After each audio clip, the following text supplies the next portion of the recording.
Alright, guys, welcome back to another chapter of Joshua. We're in Joshua chapter 19, where the header reads, The Land Given to Simeon. And we'll get right into it. The second allotment of land went to the clans of the tribe of Simeon. Their homeland was surrounded by Judah's territory.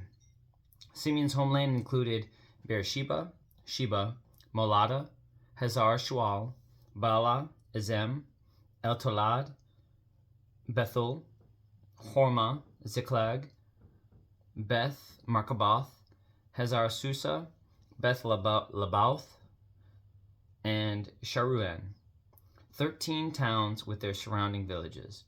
It also included Ain, Rimmon, Ether, and Ashan, 4 towns with their villages, including all the surrounding villages as far south as Beleth Bir, also known as Ramah of the Negev. This was the homeland allocated to the clans of the tribe of Simeon.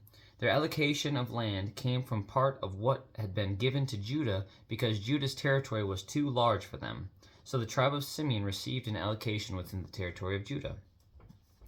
The third allotment of land went to the clans of the tribe of Zebulun. The boundary of Zebulun's homeland started at Sarid. From there it went west, going past Marala, touching Dabesheth, and proceeding to the brook east of Jokneam. In the other direction, the boundary went east from Sarid to the border of Kisloth, Tabor, and from there to Dabereth, and up to Japhia. When it continued east to Gath Hefer, Eth Kazin, and Rimmon, and turned toward Nia. The northern boundary of Zebulun passed Hennathon and ended at the valley of Iftah El. The towns in these areas included Katath, Nahalal, Shimron, Idala, and Bethlehem, 12 towns with their surrounding villages. The homeland allocated to the clans of the tribe of Zebulun included these towns and their surrounding villages. The fourth allotment of land went to the clans of the tribe of Issachar. Its boundaries included the following towns: Jezreel, Kesaloth, Shunem, Hephaim, Shion, Aharath, Rebith, Kishion, Ebez, Rameth, En-Ganim, En-Haddah, and Beth-Pazez. The boundary also touched Tabor, Shahazuma, and Beth-Shemesh, ending at the Jordan River, 16 towns with their surrounding villages. The homeland allocated to the clans of the tribe of Issachar included these towns and their surrounding villages. The fifth allotment of land went to the clans of the tribe of Asher. Its boundaries included these towns: Helkath, Heli, Beten, Akshaph, Elimelech, Amad, and Mishal. The boundary on the west touched Carmel and Shihor-Libnath. Then it turned east toward Beth Dagon and ran as far as Zebulun in the valley of Iftah El. Going north to Bethemech and Nael, it then continued north to Kabul, Abdon, Rehob, Haman, Kanah, and as far as Greater Sidon. Then the boundary turned toward Ramah and the fortress of Tyre, where it turned toward Hosah and came to the Mediterranean Sea. The territory also included Mehebel, Akzib, Umah, Ephek, and Rehob, 22 towns with their surrounding villages. The homeland allocated to the clans of the tribe of Asher included these towns and their surrounding villages. The sixth allotment of land went to the clans of the tribe of Naphtali. Its boundary ran from Heleph, from the oak of Zananim, and extended across to Adami, Nekeb, Jabneel, and as far as Lakam, ending at the Jordan River. The western boundary ran past Aznoth Tabor, then the Hakak, and touched the border of Zebulun in the south, the border of Asher on the west, and the Jordan River on the east. The fortified towns included in this territory were Ziddim, Zur, Hamath, Rakath, Kinnereth, Adamah, Ramah, Hazor, Kadesh, Edrei, and Hazor, Yaran, Migdalel, Horem, Bethanath, and Beth Shemesh, 19 towns with their surrounding villages. The homeland allocated to the clans of the tribe of Naphtali included these towns and their surrounding villages. The seventh allotment of the land went to the clans of the tribe of Dan. The land allocated as their homeland included the following towns: Zorah, Eshtaol, Ir-Shemesh, Shalabin, Ajalon, Ithlal, Elan, Timnah, Ekron, Eltekeh, Gibbethon, Bealoth, Jehud, Beneberek, Gath-Rimmon, Mejarkon, Rakan, and the territory across from Joppa. But the tribe of Dan had trouble taking possession of their land. So they attacked the town of Laish.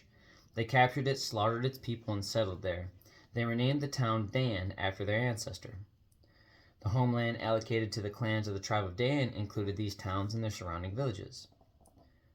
After all the land was divided among the tribes, the Israelites gave a piece of land to Joshua as his allocation.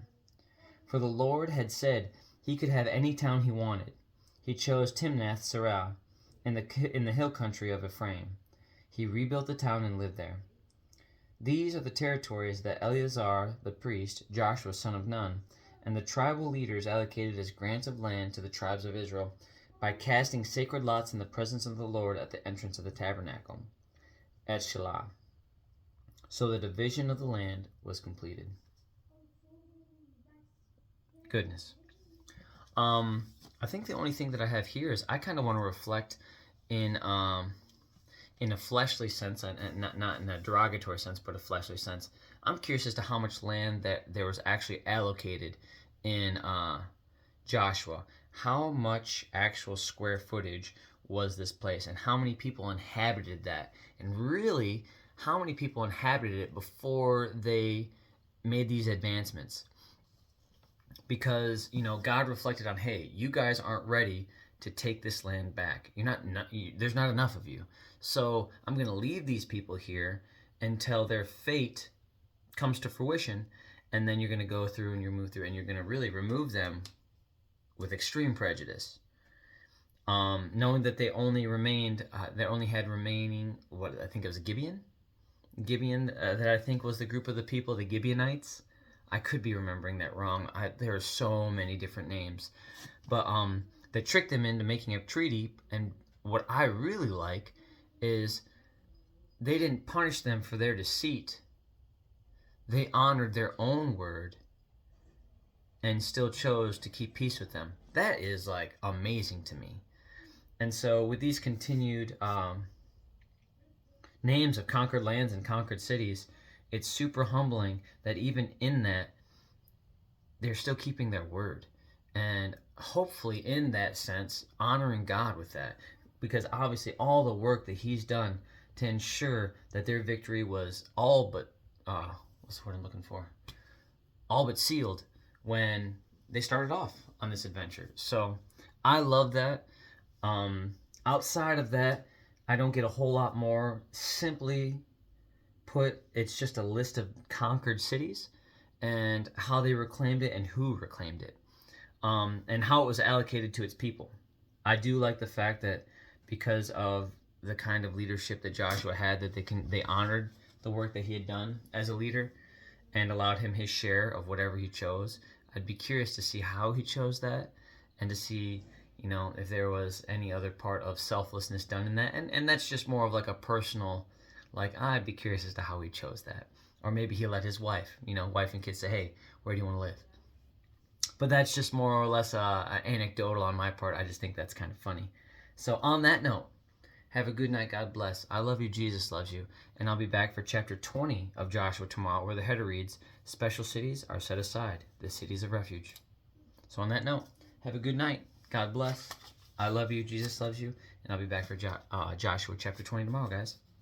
Have a good night.